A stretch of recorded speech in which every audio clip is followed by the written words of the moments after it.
ይህ ፍኖተ ዴሞክራሲ የኢትዮጵያ አንድነት ድምጽ ነው።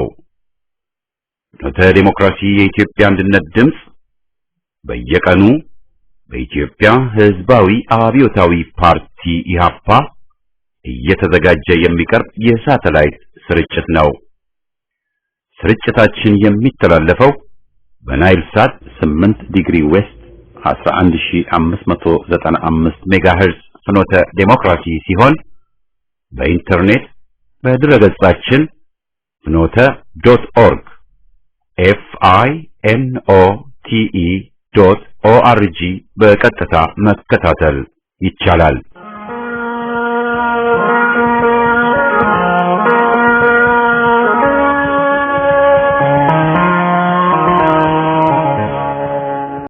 ጤና ይስጥልን አድማጮቻችን፣ እንደምን አመሻችሁ።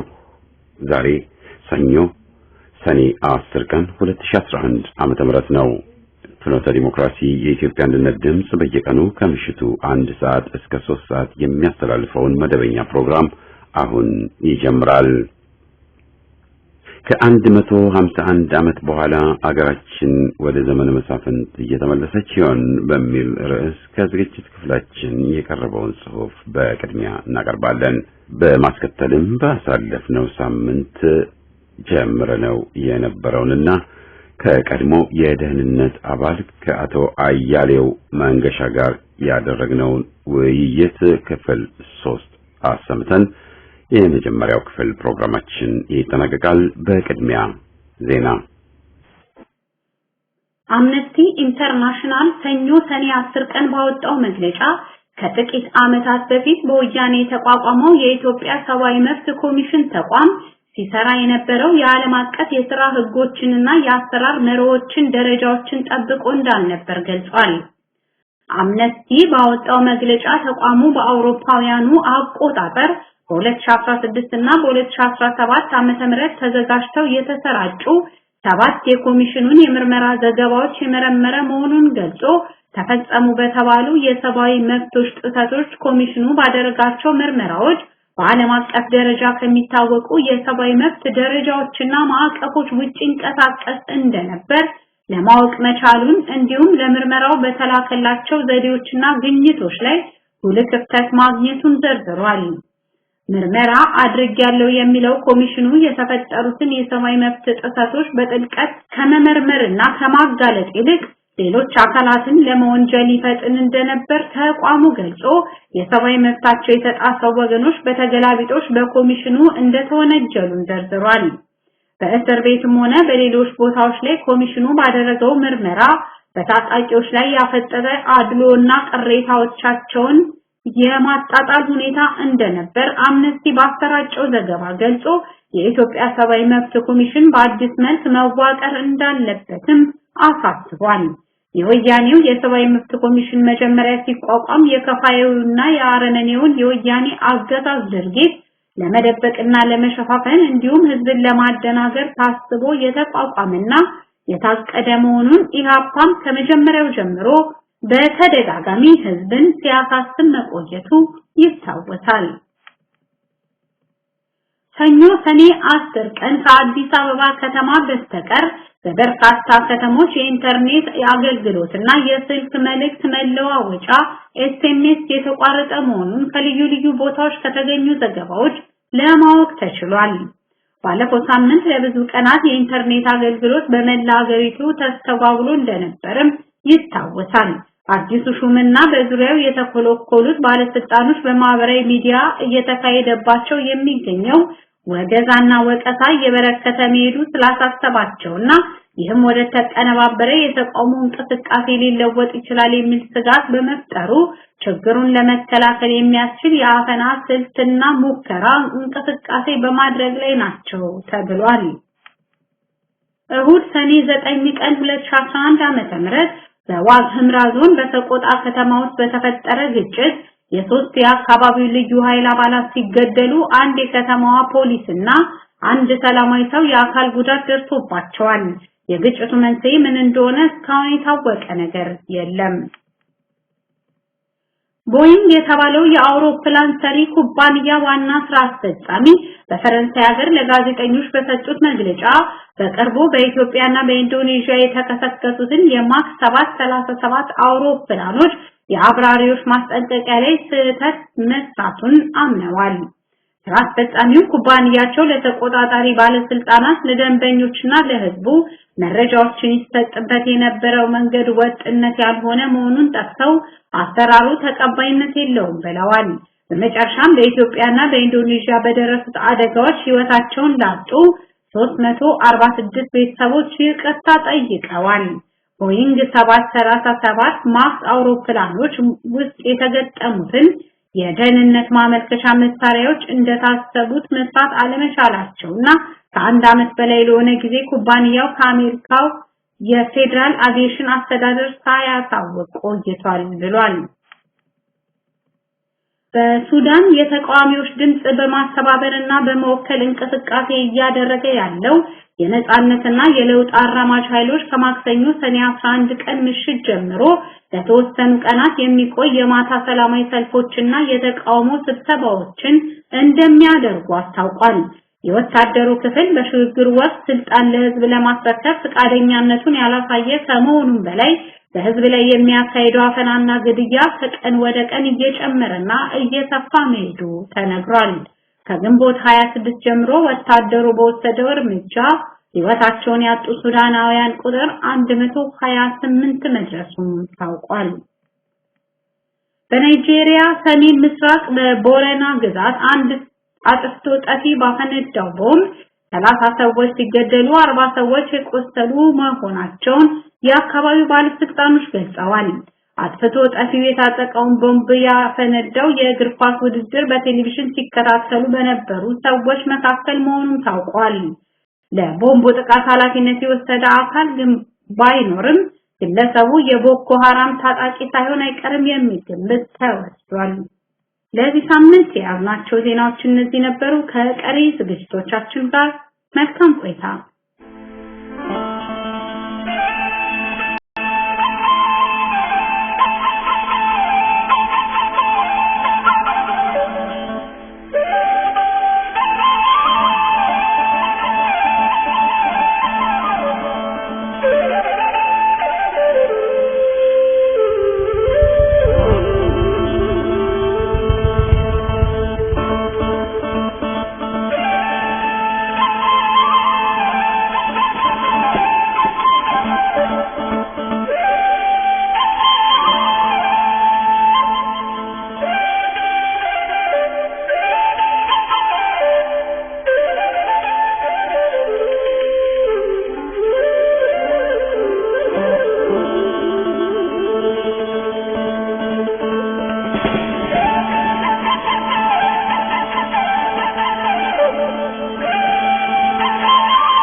ከ151 ዓመት በኋላ አገራችን ወደ ዘመነ መሳፍንት እየተመለሰች ይሆን? ኢትዮጵያ ከዘመነ መሳፍንት ክፍፍል ወደ ተማከለ ሀገረ መንግስት አቅጣጫ ያመራችበት አቅጣጫ ከተከሰተ ይኸውና 151 ዓመት ተቆጥሯል። ከ1860 ዓመተ ምህረት እስከ 2011 ዓመተ ምህረት መሆኑ ነው። ከዚያ የመሳፍንት ክፍፍል ያላቀቃት ቋረኛው ቴዎድሮስ ነበር። አባ ታጠቃሳ ለሀገር አንድነት እንቅፋት የሚሆኑትን ያስወገዱ ጠንካራና ዲሞክራቲክ ሀገር ለመመስረት 150 ዓመት ቀላል ዘመን እንዳልነበር ብዙ የታሪክ ጸሐፊዎች ይስማሙበታል። እውነትም ቀላል ዘመን አይደለም። በእነኚህ ዘመናት ከሞላ ጎደል ጠንካራ ኢትዮጵያ ተገንብታ ቢሆን ኖሮ ምንኛ በታደልን ነበር። በእነኚህ ዘመናት ውስጥ የብሔሮች ጥያቄ በአግባቡ አልተመለሰም ነበርና ሁሉም የሚመኛትን ጠንካራ ዲሞክራሲያዊ ሀገር ለመመስረት ሳይቻል ቀርቷል። አንድነቷ የተረጋገጠባት ዲሞክራቲክ ሀገር መገንባት ቀርቶ ዛሬ የህልውናዋ ጥያቄ ለዜጎቿ አሳሳቢ ሆኖባቸዋል። ከ21ኛው መቶ ክፍለ ዘመን መባቻ አንስቶ እስከ ዛሬዋ ዕለት ድረስ የኢትዮጵያን ሕዝብ የሚያንገበግበው ድህነቱና ጉስቁልናው፣ ረሃቡ፣ ጥማቱ፣ ችግሩና የግል ምቾቱ ብቻ ሳይሆን የሀገሩ መኖርና አለመኖር ጉዳይ እንደሆነ ሁሉም ዜጋ ይስማማበታል። አሁንም እንደወትሮ የሀገሪቱ ህልውናዋ ጥያቄ የጥያቄዎች ሁሉ ጥያቄ ሆኗል። ማንኛውም ኢትዮጵያዊ ዜጋ ቢሆን ቅድሚያ የሚሰጠው የሀገር ህልውና እንደሆነ ክርክር የሚያስነሳ አይደለም፣ ከተገንጣዮችና አስገንጣዮች በስተቀር። ዜጎቿ አሁንም በሂደት ጥንካሬዋን እያጎለበቱ ከህልውና ስጋት ነፃ የሆነች ሀገር ማየት አልቻሉም። ዛሬም እንደ ትናንቱ የልጆቿ ምኞት የህልም ዣዝ ሆኖ ቀርቷል። በተለያዩ አጋጣሚዎች ስልጣን የሚነጥቁ መሪዎቿም የቆዩትን ያህል ቆይተው ወደሚሄዱበት ሲሄዱ ሀገር ከድተው ህዝብ በትነው ለአደጋ አጋልጠውና ለጠላት አስረክበው ይሄዳሉ እንጂ ኃላፊነት የሚሰማቸው አይደሉም። ተጠያቂነት አላጋጠማቸውም። አስገዳጅ ኃይል ኖሮ ግዴታቸውን እንዲወጡ አልተገደዱም። አምባገነኖች ስለነበሩ እንኳን ስለ ህግና ለህዝብ ተገዢዎች መሆን ይቅርና ለህሊናቸውም ቢሆን ተገዢዎች አልነበሩም። የመንግስት ስልጣን የሚጨብጡት ሁሉ የህሊናቸው ተገዢዎች ባለመሆናቸው ለነገ የሀገሪቱ መጻኢ ዕድል ቀርቶ ለራሳቸውም ቢሆን ነገ ወዲያ ምን እንደሚያጋጥማቸውም ከእርሳቸው አልፈው አላሰቡም። የአጼውና የደርግ ፍጻሜ ሕያው ምስክር ሆኗል። ኢትዮጵያ ዛሬ በዘመናዊ ዘመነ መሳፍንት አገዛዝ ስር ወድቃለች ቢባል ማጋነን አይሆንም። በታጠቁ ጎሰኞችና በአካባቢ ነፍጠኞች መዳፍ ውስጥ ወድቃ እየታመሰች ትገኛለች። እነርሱ ክልል ብለው በሚጠሩት መልክዓ ምድር ላይ የሚኖረውን ህዝብ እንደ ግል ርስተ ጉልታቸው በመቁጠር ያሻቸው ይፈጽሙበታል።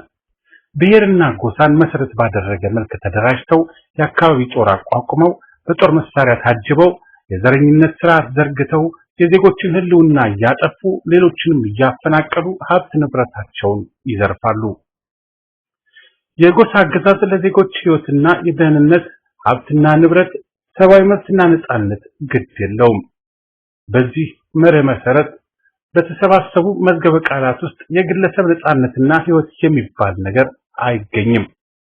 በብሔር የበላይነትና ነጻነት ላይ ስለሚያተኩሩ የጅምላ ማንነትን በጅምላ ህግና ባወራ ጎዳና ፍርድ ብያኔ ቀውስን፣ ስርዓት አልበኝነትን ያራምዳሉ።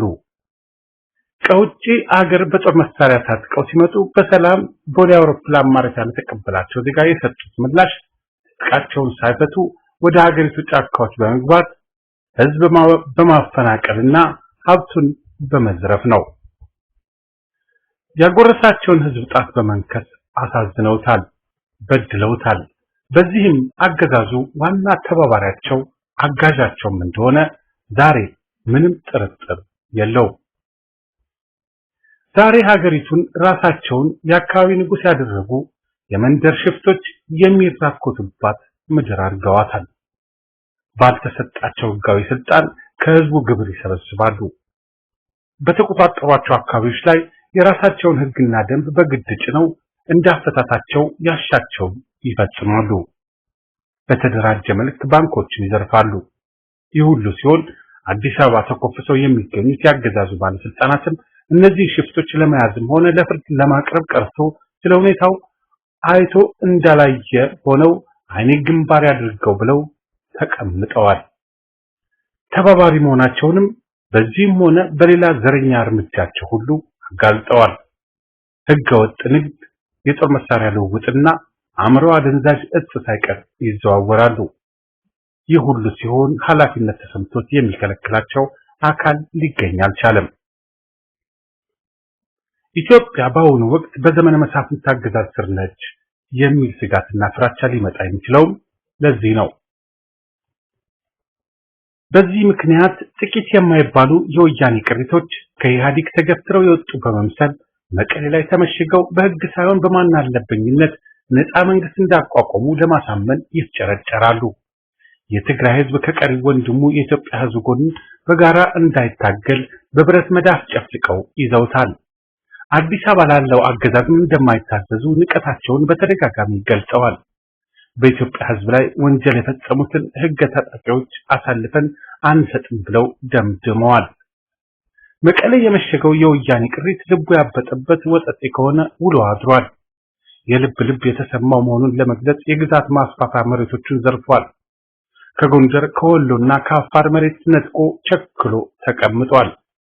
በመላው ኢትዮጵያ ህዝብ ከዘረፈው ሀብትና ንብረት በተገኘ ገንዘብ የጦር መሳሪያዎችን እስከ አፍንጫው ታጥቆ በአጥፊና ጠፊ ስነ አእምሮ ቁራኛ ተሸብቧል።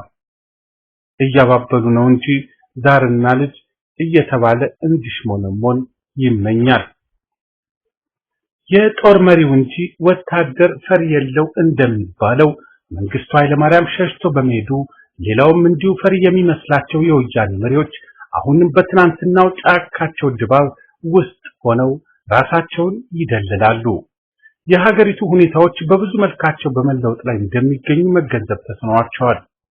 የፖለቲካ መልክዓ ምድር በማይለወጥ መልኩ ወያኔና ተባባሪዎቹ ወደማይቆጣጠረው አቅጣጫ ፍጥነቱ ጠብቆ መሄዱ ግልጽ ሆኗል።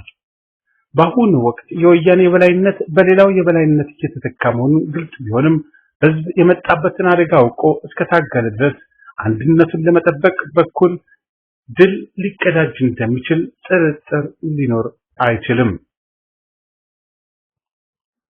ኢትዮጵያ ሉዓላዊ ሀገር ነች እስከተባለ ድረስ በአንድ ሉዓላዊ ሀገር ሊኖር የሚችለውን አንድ ህጋዊ ሀገራዊ መንግስት ብቻ መኖር ግዴታ መሆኑ ለድርድር የሚሆን ለምርጫ የሚቀርብ አይደለም። የአዲሱ ሹም አስተዳደር እንደ መንታ እናት ተንጋሎ ሊያጠባ እየሞከረ ነው። መንትያዎቹን እያጠባ ያለው ግን ወተት ሳይሆን መርዝ እንደሆነ ዜጎች ተገንዝበዋል። መርዝና ወተትን አደባልቃ የምታጠባ እናት ደግሞ ልጆቿም አያድጉላት፣ እርሷም መካን ሆና ትቀራለች። ከዚያ በኋላ የሚሆነው መገንዘብ አያስቸግርም። የጎሳ ማንነትና አገራዊ አንድነትን አመቻችቶና አቻችሎ ለማስተናገድ የሚቻለው ከረጅሙ የሀገሪቱ ዘላቂ ጥቅምና ከህዝቦቿ ዘላለማዊ ህልውና አኳያ ሊሆን ይገባል። ያ እየሆነ ነው ማለት ያስቸግራል። በሀገረ ኢትዮጵያ ታቅፈን አንድ ላይ መኖር አለብን የሚለው ዜጋ ሁሉ የሚስማማበት አንድ መሰረታዊ ሀቅ ቢኖር የሀገሪቱ የመኖር ያለመኖር ጉዳይ ነው። የርዕዮተ ዓለም፣ የስርዓት መንግስትና አስተዳደራዊ መዋቅር ወዘተ የሀገርና የህዝብና የሀገር ህልውና ተረጋግጦ ከተመሰረተ በኋላ ይሆናል። ኢትዮጵያን አፍርሰን እንደገና በአዲስ መልክ እንፈጥራታለን የሚለው ቅዠት ቴዎድሮስና ምኒልክ ቢሰሙ አጽማቸው በመቃብሩ ውስጥ የሚገለባበጥ ይመስለናል። ሀገር ሸክላ አይደለችም ወይም የምትታደስ አሮጌ ፍራሽ። ለወቅቱም ሆነ ለተተኪው ትውልድ ኢትዮጵያ ሀገሩ አልፋ ኦሜጋ መሆኗን አጥብቆ ያምናል። የዛሬው ትውልድ ይህን የማይናጋ እምነቱን አስረግጦ ለመቀጠል በቆራጥ እርምጃ ለመራመድ የማይበገር አቅም እንዳለው በተግባር ማሳየት ይጠበቅበታል። እስከዛሬ ድረስ ያባከነው አቅም በአመዛኙ ለሀገር ግንባታ ሳይሆን በአፍራሽነት ላይ ነበር ቢባል ከእውነት የራቀ አይደለም። በተለይ ባለፉት ተከታታይ ዘመናት የተመዘገቡት ድርጊቶች ሁሉ ጥፋትን፣ እርስ በርስ ግድያን፣ እስራትን፣ ስደትና መከራን ብቻ ነበር። ምናልባትም ደፍረን እውነቱን ማፍረጥረጥ ካለብን በእነዚህ ዓመታት ዲያብሎስ ብቻ ሊሰራው የሚችለውን ሁሉ አሰቃቂና ዘግናኝ ድርጊት በኢትዮጵያውያን ላይ መፈጸሙ አሌ የሚባል አይደለም። ዛሬ መጥፎ ድርጊቶች የሚባሉት ሁሉ ተፈጽሞ አብቅተዋል። የቀረው መልካም ስራ ብቻ ሆኗል። መልካሙን ብቻ መስራት አለብን ብለን መነሳት ካለብን በተግባር እንድናሳይ ይጠበቅብናል። ይህንን ተግባር ከጀመርን የሀገሪቱን ትንሣኤ ማብሰር እንችላለን። ወደ ገሃነመ እሳት የሚወስደን ጨለማ ጎዳና እየዘጋን ተስፋ ጭላንጭል የሚፈነጥቅበት የብርሃን አድማስ እርምጃ ማፍጠን አያስቸግረንም።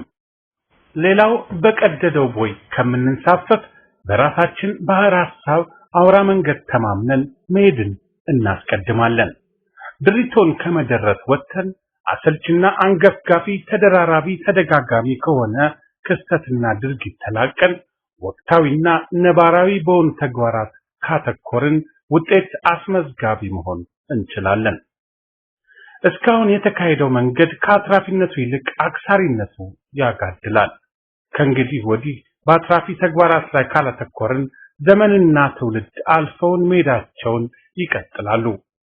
አኩሪ ታሪክ አስመዝግበው ያለፉት የዚያ ጀግና ትውልድ አባላት ቅድሚያ የሰጡት በታሪክ ገጽ ምን ቦታ እናገኝበታለን ብለው ሳይሆን ህዝባቸውን ከመከራ ሀገራቸውን ከጥፋት ለመታደግ ብቻ ሲሉ ነበር።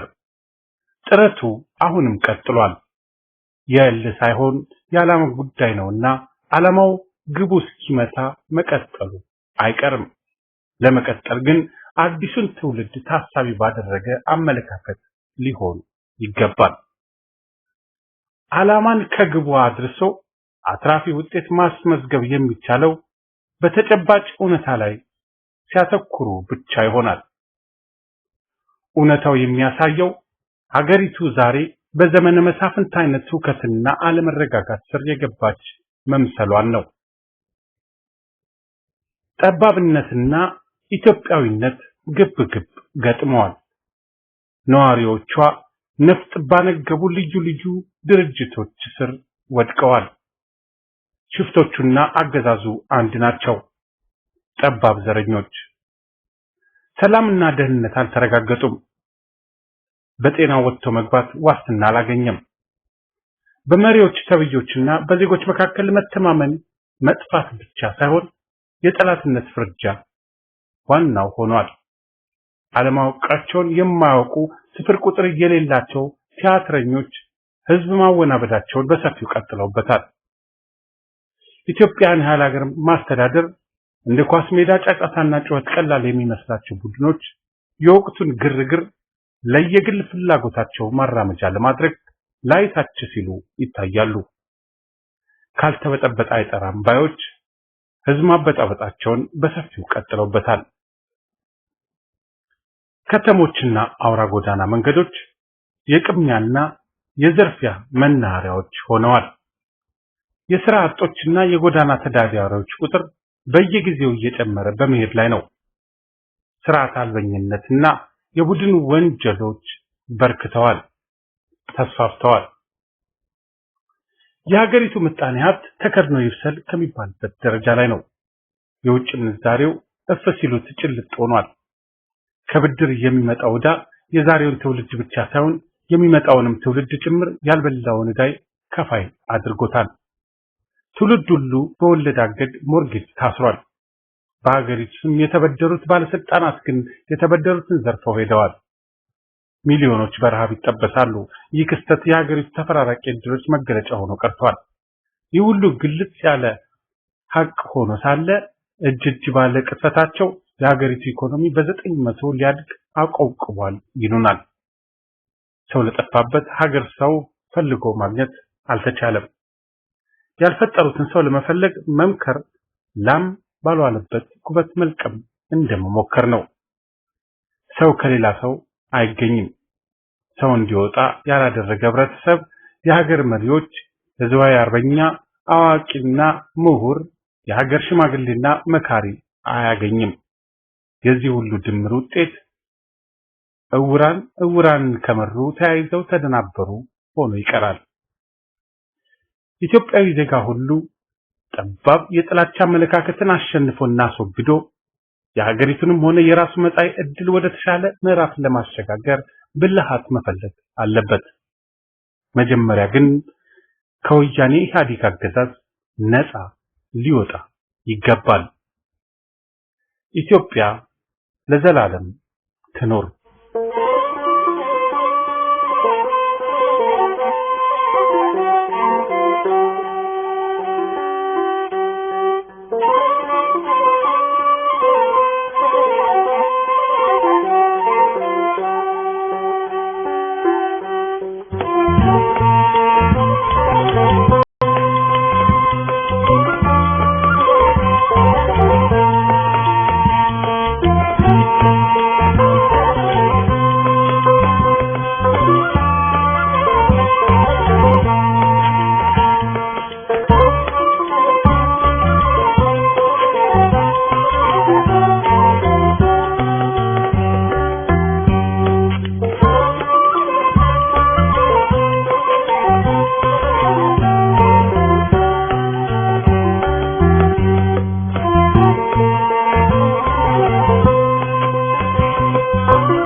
ሰላም ጤና ይስጥልኝ የፍኖተ ዲሞክራሲ ሬዲዮ አድማጭና የፍኖተ ራእይ ተመልካች ኢትዮጵያውያን በሙሉ እንደምን ሰነበታችሁ። በዛሬው ገጽ ለገጽ ዝግጅታችን ከአቶ አያሌው መንገሻ የቀድሞ የመንግስት ብሔራዊ መረጃና ደህንነት አገልግሎት ባልደረባ ጋር በወቅታዊ የኢትዮጵያ ሁኔታ ላይ አስተያየታቸውን ያመለክቱበትን ውይይት ይዘንላችሁ ቀርበናል። ውድ ኢትዮጵያውያን በኢትዮጵያ ህዝባዊ አብዮታዊ ፓርቲ ዙሪያ ጥያቄዎች ካሏችሁ በስልክ ቁጥራችን 202 291 4217 በኢሜል አድራሻችን efdpu@aol.com እንዲሁም በፌስቡክ አድራሻችን ፍኖተ ዲሞክራሲ ፍኖተ ራእይ ላይ ያደርሱን።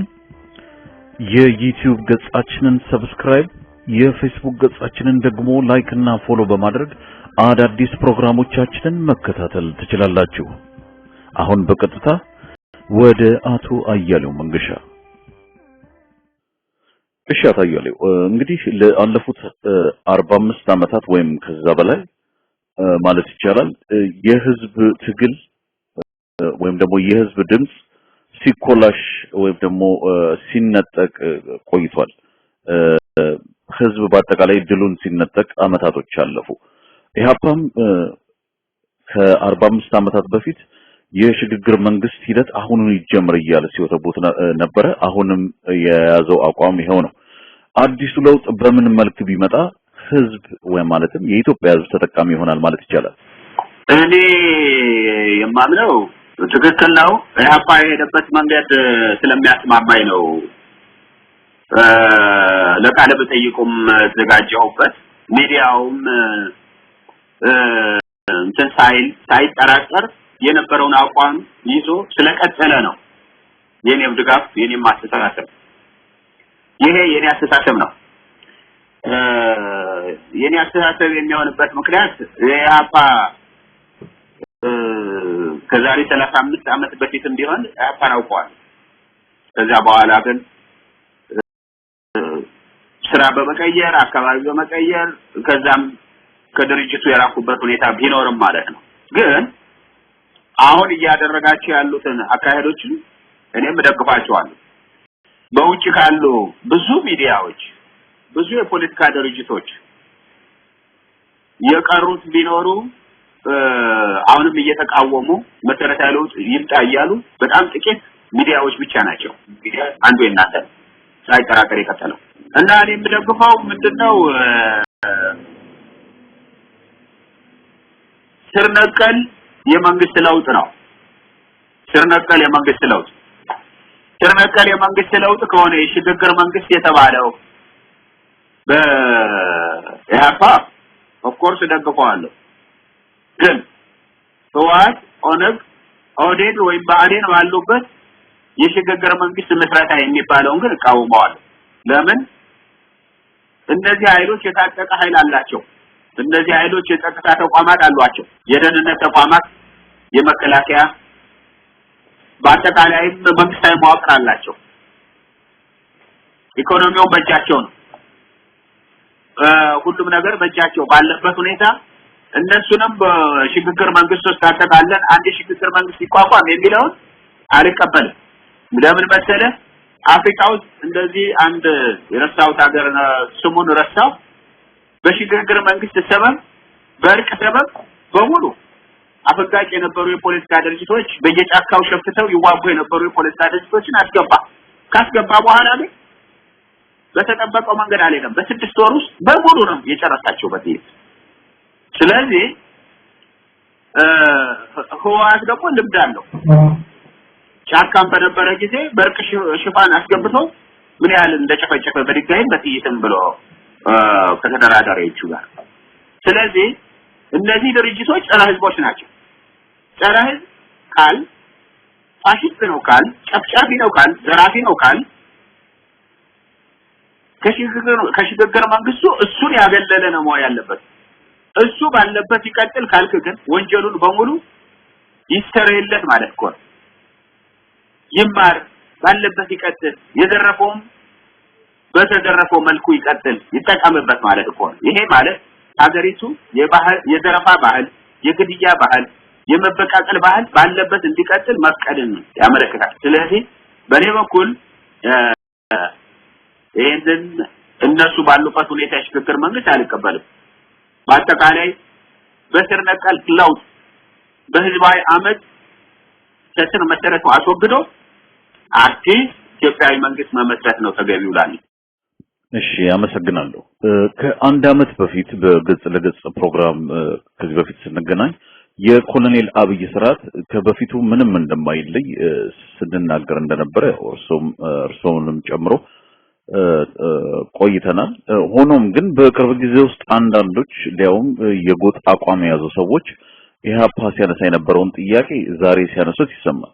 ይሄንን ማድረጋቸው ባልከፋ ነበር። ግን ዛሬ ላይ ኢህአፓን ሲቃወሙትና የሐሰት ፕሮፓጋንዳ ስለ ድርጅቱ ሲነዙ አለፈም ብለው እነ ስብሐት ነጋን ሳይቀር በህዝቡ የተጠሉ ግለሰቦችን ማለት ነው በሐሰት ኢህአፓ ናቸው እያሉ መናገራቸው ምንን ለማስገኘት ነው ብለው ያስባሉ በርሶ ዘንድ? እኔ ይሄንን የግለሰቦች የግል አስተያየት ስለሆነ የግል አስተያየታቸውን ለምን ሰጡ ብሎ መተቸት ይከብደኛል። የግል አስተያየታቸው ነው። መደገፍም መጥላትም ይቻላል። ለምሳሌ አብይን ለማን ለደብረጽዮንን ስብሐትን ሌሎችን ተቃውሜያለሁ። ለምን ተቃወምክ ቢለኝ ለምን ተቃወምክ ብሎ የሚመጣ ሰው ከነሱ ጋር የተጠጋ ሰው መሆን አለበት። አለበለዚያ የኔ አስተሳሰብ ያለው ሰው ትክክል ነው ብሎ ነው ሊደግፈኝ የሚገባ። ስለዚህ ንግግራችን ያስተሳሰባችን ተብራክ ነውና እነሱ የሚያዩበት አንግልና እኔ የማይበት አንግል ይለያያል። እነሱ የሚሰጡት አስተያየትና እኔ የምሰጥበት አስተያየት ይለያያል። ስለዚህ ያ የግለሰቦቹ አስተያየት የግለሰቦቹ አመለካከት በመሆኑ በዛ ላይ ተንተርሻ አስተያየት መስጠት በጣም ይከብደኛል። እኔ አስተያየት መስጠት የምፈልገው በመንግስትና በህብረተሰቡ የትግል እንቅስቃሴ ላይ ያሉትን አደናቃፊ ነገሮችንስ እንዴት ነው አስተካክለን መጓዝ ያለብን በሚለው ላይ ነው አስተያየት መስጠት ያለብኝ። እኔ ለምሳሌ አሁን ከናንተ ጋር አስተያየት ሰጥቻለሁ። ከኔ አስተያየት ላይ ተነስቶ አስተያየቴን መንቀፍ ይችላል። እኔን መንቀፍ ግን አይችልም። አስተያየትን በአስተያየት መምታት ይቻላል። ለአስተያየቴ ግን ለምን እንዲያልክ ብሎ ደግሞ መትቸት አይቻልም። ያ የኔ አስተሳሰብ ነው። የኔ አስተያየት እኔም ቢሆን አሁን እናንተ የሽግግር መንግስት የምትሉት አፋ የሽግግር መንግስት የሚለው እነዚህን የፖለቲካ ድርጅቶች ሁሉ አቅፎ ከሆነ አልደግፈውም ብያለሁ። በትክክል እናንተ የምታስቆም ከሆነ አልደግፈውም። በተረፈ ግን ያንን ጸረ ህዝብ ድርጅት ጸረ ህዝብ መንግስት ነው ከተባለ ሙሉ በሙሉ መወገድ አለበት። አዲስ ከዚያ መንግስት መዋቅር ውስጥ የሌሉ ሰዎች ያሉበት አዲስ የሽግግር መንግስት ይዋቀር በሚለው ግን እስማማለሁ። ምክንያቱም አዲስ የመበቃቀል ስርዓት የዘረፋ ስርዓት የሚወገድበት አዲስ መንፈስ የሚተፍንበት ጥገናዊ ለውጥ የማይታይበት ስለሚሆን ማለት ነው። እሺ መልካም። አብይና አብዮት እንግዲህ አቶ እየሉ እንደሚያውቁት ኮሎኔል አብይ ስልጣን ላይ የመጣ ሰሞን አብዮት አደባባይ ላይ የደረሰ የቦምብ አደጋ ነበር። ከእርሱ ጋር በተያያዘ የውጭ ሀገር ደህንነቶች ምርመራ እንደሚያደርጉ ተነግሮ ነበር። የተለያዩ ግለሰቦች ግን ኮሎኔል አብይ ፍንዳታውን ለፕሮፓጋንዳ ተጠቅሞበታል ሲሉ ይሰማል። ለዚህም ምክንያት የሚያቀርቡት አንደኛ ህወሓት እያሳደደኝ ነው የሚለውን ትርክት አብይ ለመፍጠር ሲል የተጠቀመበት ነው ይላሉ። ሁለተኛ ደግሞ ከዚህ በፊት ማለትም ከአብይ በፊት የነበሩት ጠቅላይ ሚኒስትሮች ማለትም መለስም ይሁን ኃይለ ማርያም ደሳለኝም ይሁን ከዛም በፊት የደርግ ሚኒስትሮችም ሆነ የደርግ አገዛዝ በሙሉ ለሰባዊነት የነበራቸው ትርጉም ሙሉ ለሙሉ ዜሮ የሆነ መሆኑን ስለሚያውቅ ለዚህም ደግሞ ለመጀመሪያ ጊዜ የኢትዮጵያ ጠቅላይ ሚኒስትር ልብሱንም ሳይቀይር ደም ሲለግስና ሆስፒታል የገቡትንም ሲጠይቅ ዋለ ለማስባል በሚመስል መልኩ አብይ ይህንን ፕሮፓጋንዳ ሰርቷል ይላሉ። እንግዲህ በአብይና የሽብርተኝነትና የፕሮፓጋንዳ አጠቃቀሙ ላይ ምን የሚሉት አለ? ከዚህስ በኋላ አብይና ከእሱ ከሚመራው የኢህአዴግ ወያኔ ስርዓት ሌላ የሽብር አደጋ እንጠብቅ ወይ? ምን ይላሉ በዚህ ላይ?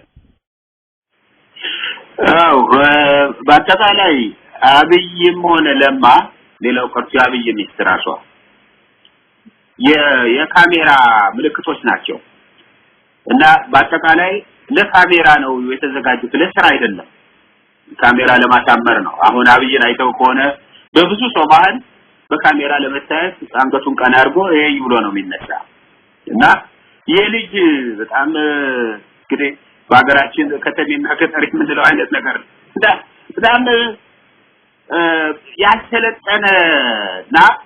ያልተለጠነ በምትለው ደረጃ ለካሜራ ራስን የምታዘጋጅ ህፃናትን መታሰል በየፌስቡክ እየታየ ይሄን አይደለም ኢትዮጵያ የምትፈልገው እኮ እሱ በካሜራ ሰው ሆስፒታል ሲጠይቅ ካዛ ያለ ስላሴ ያየው የተማረው ነው ሲባል የሰማው ነው ሰዎች መከሩት ነው እሳቸው እንዲያረጉ ነበር እየተባለ በፌስቡክ ያለው እንደገና ደግሞ ሲያጸዳ አንሳኝ ካሜራ እየተባለ እና ይሄ ነው እኮ አጭበርባሪ ነው እነዚህ ሰዎች ዱርዮች ናቸው ለድራማ የተላኩ ናቸው እንጂ የሥራ ሰዎች አይደሉም ያልኩበት ምክንያት እሱም ከተመረጠ በኋላ በብር ሬዲዮ የገለጽኩበት ምክንያትም ይሄ ነው በመሰረቱ እውነተኛ ሰው ይዩኝ አይደለም ተግባሩ ራሱ ይታይለታል ተግባር ስለሌለው ነው በካሜራ ይዞ ነው የሚያጠቃው አሁን የካሜራው የንግግሩ ስለተነቃበት ስለታወቀ እና አሁን ህዝብ እየባነነ ሲሄድ ወደ መቆጣትም እየሄደ ነው ስድብም ያዘል ንግግር እየተናገረ ነው ተስፋ ሲቆርጡ አምባገነኖችና ደንቆሮ የአፍሪካ መሪዎች ወደ ታች ይሄዳሉ መጨረሻ ተስፋ መቁረጣቸው ደግሞ በጥይት ነው የሚፈጁት ህዝቡ ስለዚህ እነዚያም ክስተቶች እያየንበት ነው ስለዚህ አሁን ታውቋል ፎቶግራፍ ተነሳ ምንም ይበል ምንም አሁን ስለሱ ጊዜ የሚያጠፋም ሰው የለም ፋይዳ እንደሌለው ፋይዳ የሌለው ሰው እንደሆነም ታይቷል አብይን ኦሮሚያ ላይ አስቀምጦ በንግግር 30 እና 100 የኦሮሞ የኦህዴድ አባላትን ባህር ዳር ድረስ በመውሰድ ሱዳን የወሰደ ይመስል እንግዲህ ከክልል ወደ ክልል በመውሰድ የዲፕሎማሲ ስራ እንሰራለን ብለው ሲዳክሩ የነበሩ በኋላ ለማ ሲነቃበት ወደ መከላከያ ሽፍት ያደረገው ወደ መከላከያ ሽፍት ያደረገው ምንድነው መከላከያ ውስጥ ያለውን የኦሮሞ መዋቅር አሁን ለማጠናከር በሌላ በኩል ኦነግን ለማጠናከር በዩኒፎርም በበጀት በትጥቅ በስልጠና ኦነግን ለማጠናከር ከዚህ ጋር የሰሜን የወሎን ጎጃም ከፊልም የሚባለውን መሬቶች የመዝረፉ የወረራ ተግባር ተጠናክሮ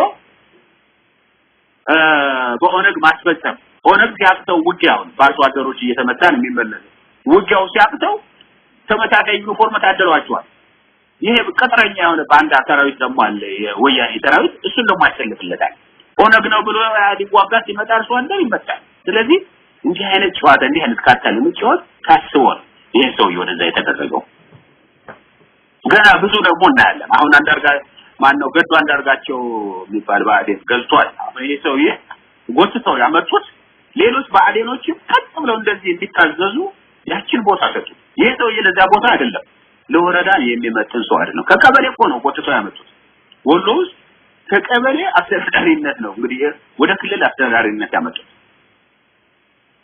ስለዚህ ድራማ ነው የሚሰራው ድራማ አውሪነን አይቶ አንባቸው የኦህዴድ መልእክት ነው እንጂ የአማራ ድምጽ አይሰማው ይሄንን ያያየ የገዱት ምደባ ያያየ የዋቶች ቋንቋ ነው እንጂ የአማርኛ አይገባው ትቶታል ኮምፕሊትሊ እንዲያውም አንዳንዶች አሉ እዘዝ ዋሴ የሚባል እንተታ የደቡብ ጎንደር አስተዳዳሪ ነበረ በኋላ ሰሜን ጎንደር በ2008 እና 9 ሰሜን ጎንደር ህዝብ ያመጹ ሲበረታ በመጨፍጨፍ ረገድ ለአማራው ደንታ ቢስ ነው የተባለ ሰው ሆኖ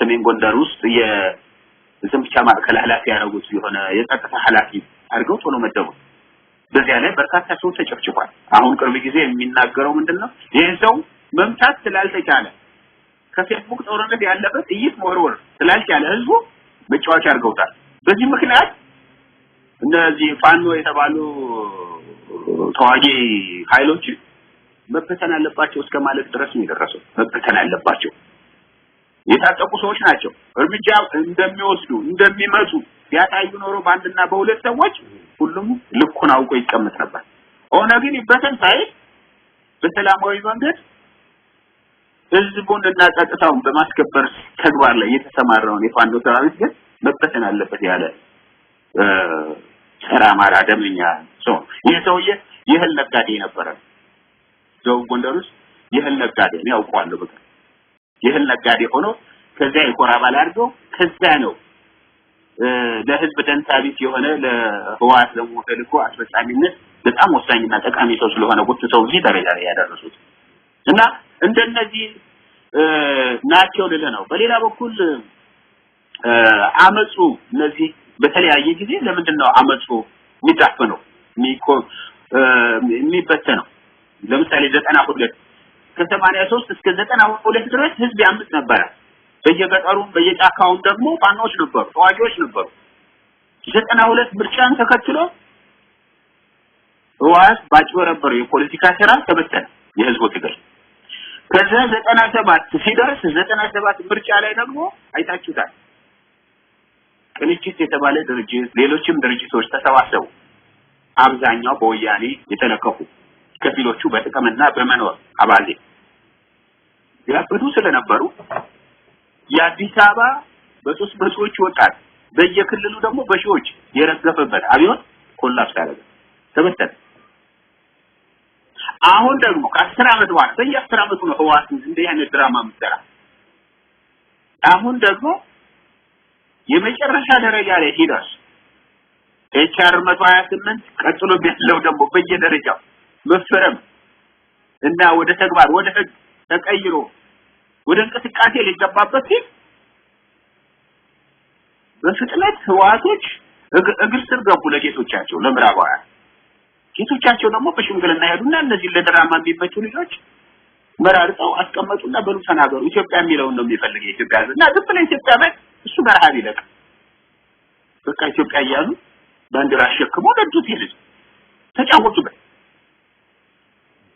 ለወደፊቱስ አይጫወቱብንም ብሎ እንዴት መገመት ይቻላል ይጫወቱብናል ምክንያቱም እንዲጫወቱብን እኛ ህሊናችን ፈቅዷል ፈልገናል በቃ ፈልገናል እንዳንታለን ምን ፈልግ አይደለም አሁንም እኮ የለውጡን ኃይል ማገዝ አለ ምን ለውጥ አለ ምንድነው ለውጡ የባንክ ዘረፋው ግድያው መፈናቀሉ ድህነቱ አሁን እኮ ሀገሪቱ እኮ በኢኮኖሚ ምረገድ የመጨረሻ ካንድ ወር በላይ ተጠባባቂ ባጀት የሌላት ሀገር ናት የሌላት ምንም ገንዘብ የሌላት እነሱ ይዘርፋሉ መምህራንና ሐኪሞች ግን የደሞዝ ማስተካከያ ሲጠይቁ ለሀገራቸው ለምን አታስቡ ይላሉ እነሱ ጣሊያኖች ናቸው ለምንድን ነው እነሱ ስማያስቡ ለሀገራቸው ሀገር ከሆነች ዞሮ ግን በመነጋገርም በምንም አይደለም በቃ አንድን አምባገነን መንግስት ወይ ማጭበርባሪ ኃይል ማስወገድ የሚቻለው በትጥቅ ነው በንግግር በፖለቲካ ድርጅት ብዛት ህጋዊ የፖለቲካ ድርጅት እየተባለ ነው አሁን ወደ 87 ከ112 ወደ 87 ደርሷል አዲስ አበባ ለነገሩ የቢዝነስ መንገድ ስለሆነ ትግሬዎቹ በቋንቋቸው ሲዘርፉ ሌላው ብሔር ደግሞ በቋንቋው የፖለቲካ ድርጅት እያቋቋመ በመዋጮ ነው እየበላ የሚኖረው በመዋጮ ከፊሉ ደግሞ ለታሪክ ነው ለዝና አሉ አሁን በውጭም በአዴን ልኮ የሚያስተምራቸው በየኮሌጁ የሚያጭበረብሩ በየፖለቲካ ድርጅቱ ግን እየገቡ ፖለቲካ ድርጅቶችን እየበተኑ ግለሰቦችን ከግለሰብ ያጣሉ የሚኖሩ ስለዚህ የቢዝነስ መንገድ ሆኗል እኔ ቢገርመኝ ግን ህዝቡ ራሱ ያለ ገንዘብ የፖለቲካ ድርጅት የማይመሰረት ይመስል ገንዘቡን እያወጣ እየቀፈቀፈ ይበትናል አየነው አሁን በትነው ሲሄዱ ያንተን ገንዘብ ተጠቅሜ በነው እዚህ ደረሱት አላሉት በትነው ሲሄዱ ከፊሎቹ ሚዲያቸውን በተሙት ከፊሎቹ ድርጅቶቻቸው በቃ ገንዘብ ሰብስበዋል እና የፖለቲካውን ጉዳይ ለኛ ተውት ገንዘብ ይዛችሁ ነው የተባሉት የተወሰኑት የዛሬ 8 ወር ወደ ሀገር ቤት ሲሄድ እና ከፊሎቹ እየተመለሱ ገንዘብ እየሰበሰቡ ይዘው ይሄ ነው ፖለቲካ ይሄ ነው የነጻነት አርበኛ ማለት እና ከባድ ችግር አለ ማለት ነው እና እነዚህ ናቸው ለውጥ የለም በአጠቃላይ ውስብስብ ነው ብለን መግለጽ እንችላለን መልካም እሺ ሌሎችም ጥያቄዎች በኋላ ላይ ይመልሱልኛል ብዬ ተስፋ አደርጋለሁ በእውነት ግን ኢህአዴግ ወይም ወያኔን ሊቀናቀኑ የሚችሉ ፓርቲዎች ዛሬ አሉ ወይ ማለት እንችላለን እንዲሁስ የተለያዩ ፓርቲዎች ሚዲያዎቻቸውን ሳይቀር በመጠቀም ጦር ሰራዊት አለን በኤርትራ ውስጥ ብዙ የታጠቀ ሰራዊት አለን እያሉ ህዝብን ሲያወናብዱ ነበር እንዲሁ ደግሞ ዛሬ ላይ የራሳቸውን የገነቡትን ሚዲያ ሲበታተኑ ይታያል ከዘረኛ ፓርቲዎች ጋር ሲተቃቀፉ የነበሩ ዘረኞች በምን ሚዛን ኢሃፓን ማለትም ህዝብ ምንድነው ህብረ ብሔራዊ ድርጅት የሆነውን እንዴት ማውገዝ ይቻላቸዋል እስቲ አጠር አድርገው ቢመልሱልኝ ለኔ በእኔ አስተሳሰብ በአጠቃላይ ቀደም ያልኩት ነገር ነው እኔ እንዋጋለን ብለው የሄዱትም ኃይሎች ቢሆኑ መዋጋት እንደማይችሉ ያረጋገጥኩበት ነባራዊ ሁኔታ ነበር በዛሬ 2 ዓመት 3 ዓመት በተለያየ ሁኔታ አይቻቸው ነበር ማለት ለምንድነው እዚህ ቦታ ላይ ውጊያ የማይደረገው እንዋጋለን ብሎ በርካታ ወጣት ለነጻነቱ ብሎ ወደ ኤርትራ ሄደበት ሁኔታ ነበር ሌላ አማራጭ ስላልነበር ኤርትራ ደግሞ መደበቂያ እንጂ መዋጊያ እንዳልነበረች ያወቃት የለም እነሱ ህዋት እንዲጠፋ አይፈልጉም ምክንያቱም አማራው ከምድረገጽ እስኪጠፋ ድረስ ሻቢያ የህዋት ትንፋስ የራሱ ትንፋስ ነው አርጎ የሚወስደው ስለዚህ ጠንክሮ የሚዋጋውን ኃይል አይፈልግም እንዲያደራጅ እሱ የፈለገው ወጣቶችን እየተበሰበ እዛ የጊዜ ማቆያና ተስፋ እንዲቆርጡ ማድረግ ነበርና እዛ ያሉ የፖለቲካ ድርጅቶች ከተወሰኑት ጋር ለማግኘት ሞክሬ ነበር የተወሰኑትን ለማግኘት ለምንድነው ውጊያ ማስቀጥሉት ለምንድነው ወደ መሐል ሀገር ማስገቡት የሚል የተለያዩ ሰዎችን ያነጋገርኩበት አጋጣሚ ነበር ሁሉም ግን የውጊያ ፍላጎት አልነበራቸውም የፖለቲካ ድርጅቱ መሪዎች በአብዛኞቹ ውጊያ አይፈልጉም አይ ህዝብ ያልቃል ይላል ታዲያ አዋጅ ያሰረ እየገደለው አይደለ ያለ መስዋዕትነት እንዴት ድል ይገኛል መስዋዕትነትስ እንደሚከፍል አምነውበት አይደል ወጣቱ የመጣው ስትለው አይ አያስፈልግም ውጊያ ይላል ለምን ትሄዳላችሁ ኤርትራ ለምን አስፈለገ ኤርትራ መሄድ ለምን አስፈለገ ገንዘብ እየተዋጣ እየተበሰባችሁ መሄድ የሚል የተለያዩ ድርጅቶች ሰዎች ጋር የተነጋገርኩበት አጋጣሚ ነበር ኤርትራ ውስጥ እንደምታውቀው ህዝባዊ ዴሞክራሲያዊ እንቅስቃሴ ትግራይ የሚባል አለ አዲሃን የሚባል አለ አማራ ዴሞክራሲያዊ ኃይል ንቅናቄ ግንቦት 7 እና አርበኞች አለ ሌሎችም የታጠቁ ኃይሎች ነበሩና ይሄና ሁኔታዎች ሳይ ተስፋ ቆርጫለሁ ትርጉም እንደሌለው ህብረተሰቡ ዝም ብሎ በገንዘቡ በጊዜውና በደሙ እየቀለደ እንደነበረ ስለዚህ እነዚህ ነገሮች እንደሚከሰቱ መታወቅ ነበረበት ከዛም በፊት ደግሞ ህብረተሰቡን በተለያየ አጋጣሚ ስንገልጽላቸው ቆይተናል ሲገለጽለት የቆየውን አምኖ ገንዘቡንና ጊዜውን ደሙንም መቆጠብና መያዝ ቢችል ኖሮ ሰዎች እንደፈለጉ ለስልጣን የሚቋምጡበት ነባራዊ ሁኔታ እንዲፈጠርላቸው መንገድ አይከፍትም ነበር ስለዚህ እነዚህ ነገሮች ናቸው የክፍተቶቹ መንስኤዎች በሌላ አብይን በተመለከተ እንዳልከው በተክላላ የፖለቲካ ድርጅቶችንና ሚዲያዎችን በሙሉ አታሎ ከፊሎቹን ደግሞ እሱ ከመምጣቱም በፊት በደህንነት ተቋማትና በተለያዩ የአደግ የፖለቲካ ድርጅቶች ተመልምለውም ስለነበረ በገንዘብም የተታለሉ ስለነበሩ እነዚያ ናቸው በሙሉ ወርቆ የገቡት በአጋጣሚ የሆነ አይደለም ለውጥ መጥቷልም ተብሎ አይደለም ከዛ በፊት ጀምሮ በተሰራ የደህንነታዊ ስራ የፖለቲካ ስራ ብዙ አደረጃጀት የተከናወነ ውጤት ነው ያየነው በስተመጨረሻው ከፊሉ ደግሞ እነሱን ያያየ በየዋነት በጅምላ የገባበት ነባራዊ ሁኔታ ነው የተከሰተውና አሁን እኔ እንደሚታየኝ በስተመጨረሻው ለወደፊቱም ቢሆን የምንነጠቅ እንዳይሆን ብንታገል መስዋዕትነት ብንከፍልም ገንዘባችንን ብናፈስም ለውጤት እስካልበቃ ድረስ እርባና ስለሌለው ለውጤት መብቃት ማለት ደግሞ በሌሎች ንግግሮች ታንሸፈን ሙሉ በሙሉ ነፃነት እስከምናገኝበት ድረስ እንዲሆን ጥረት ማድረግ አለብን ለምሳሌ የሱዳንን የግብፅን ማየት እንችላለን የየመንን የሊቢያን የሌሎችን አካባቢዎች የነዚህን አብዮቶች ማየት እንችላለን እና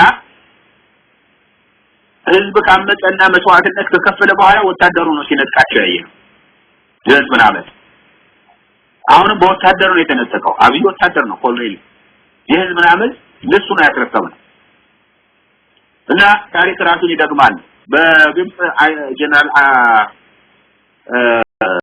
ሲሲ ከቲቪሎ ተረከበው አሁን ደግሞ ከሱዳን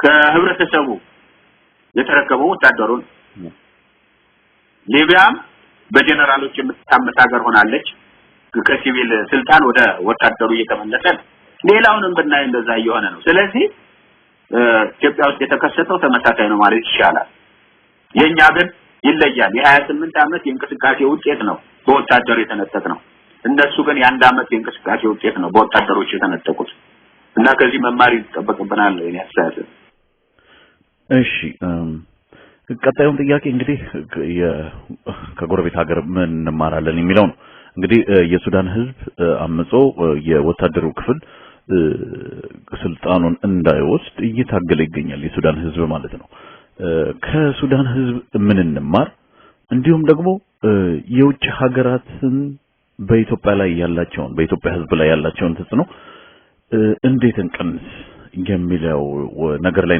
እንነጋገር እስቲ በዚህ ጉዳይ ላይ የሚሉት ሐሳብ ካለ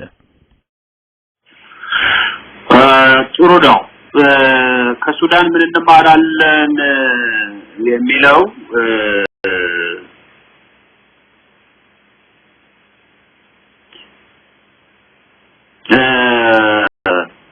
ከሱዳን የምንማረው ከሱዳን ከግብጽ ህዝብ የምንማረው ተከታታይ የሆነ የህዝብ አመት ባልተቋረጠ ሁኔታ ሞትን ሳይፈሩ እስከ መጨረሻው ድረስ መታገልን ነው እርግጥ ነው የግብጾችና የሱዳኖች ወይም የሌሎች አካባቢዎች ከኢትዮጵያ ነባራዊ ሁኔታ ይለያል የኢትዮጵያ ነባራዊ ሁኔታ በጎሳ የተጠላለፍን ነን አማራው ለአመት ቢወጣ ኦሮሞው የመንግስት ደጋፊ ሆኖ ይወጣል ትግሬው የመንግስት ደጋፊ ሆኖ ይወጣል ወይም ለዘብተኛ ሆኖ ታያዋለ ሌላውም ሌላ ስለዚህ ኢትዮጵያ ውስጥ ያለው የፖለቲካ ሁኔታ ውስብስብ ነው ውጥንቅጥ ነው ከባድ ነው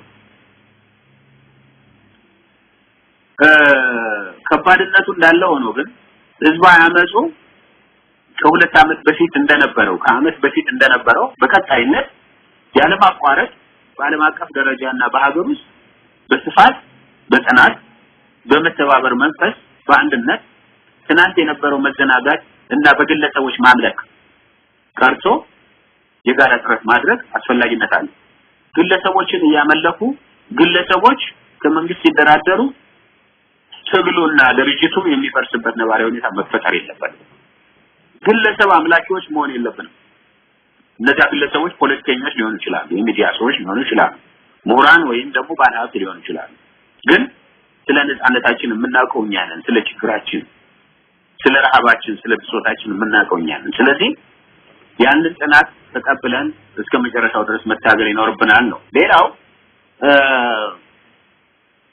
የውጭ ተጽዕኖ በኢትዮጵያ የሚለው ነገር አው ምክንያቱም ፍላጎት አላቸው በምስራቅ አፍሪካ ኢትዮጵያ ውስጥ አንድም ጸረ ሽብር ዘመቻውን ሆን ከማድረግ አንፃር ይጠቅመናል ብለው ስለሚያምኑ ነው በሁለተኛ ደረጃ በኢኮኖሚም ቢሆን ለወደፊቱ የምትጠቀም ሀገር ሆና ስለምትገኝ ነው ለምሳሌ ቻይና ዛሬ ከሀገሪቱ ህዝብ በላይ ቻይና ውስጥ ተጠቃሚዎች ናቸው ወደፊት ደግሞ ሌሎች ምዕራባውያን ራሳቸውን የጥቅሙ ተጋሪ የሚያደርጉበት ሁኔታ ይፈጥሩ ይሆናል በሌላ በኩል የመረጃ ልውውጦች አሉ የመረጃ ወታደራዊ በተጋገዞች አሉ ከምዕራቡ ዓለም ጋር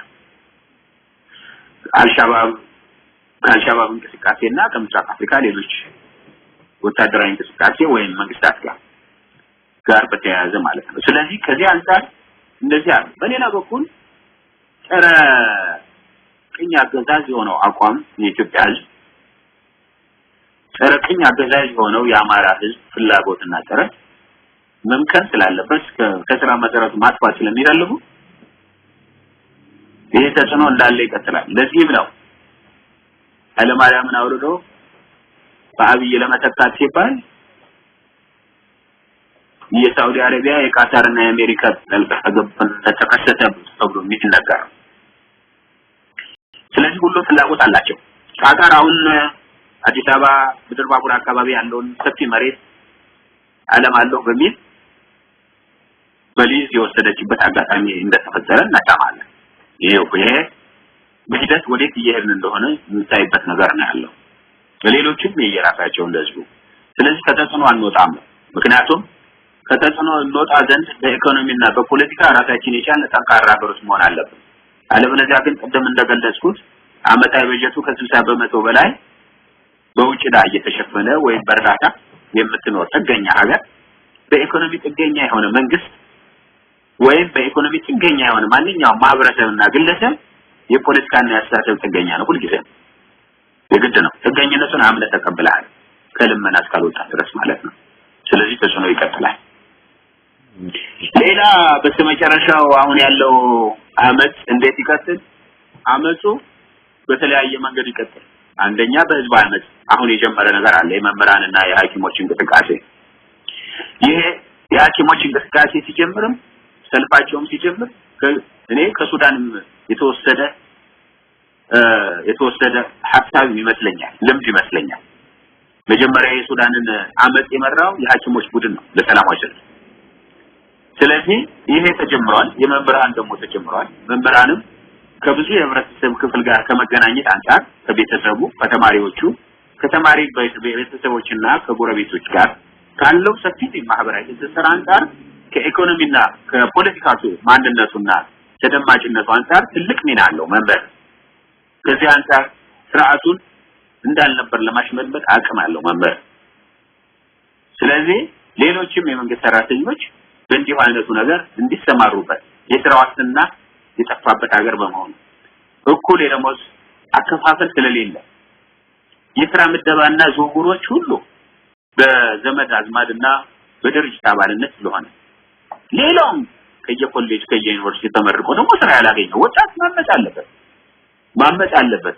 ላታገኝባት ላትበላባት ያቺ ሀገር ያንተ ምን ነው ስለዚህ እስከምታገኝና እስከምትጠቀምባት ድረስ ነፃነትህን እስኪሆንልህ ድረስ መታገል አለብህ ማለት ነውና በዚህ ነው የምመለከተው ተከታዩንና የመጨረሻውን የቃለ ምልልሱን ክፍል በማክሰኞ ምሽት ዝግጅታችን እናቀርባለን